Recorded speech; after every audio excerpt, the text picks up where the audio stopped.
Ремонтував принтер HP P25DN. І тут сталася така ситуація. Друкував принтер нормально і почалося ось такий от звук. Гудки.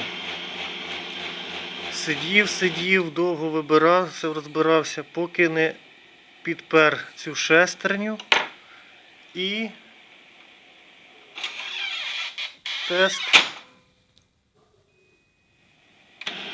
Тишина. Нормальний друк. Нормальна тиша, ніяких гудків. Завжди, коли такі гудки йдуть в шестернях, це десь ізношено шестерня, так що її потрібно замінити. Коротко все, рішення, чого гуде, знайшло.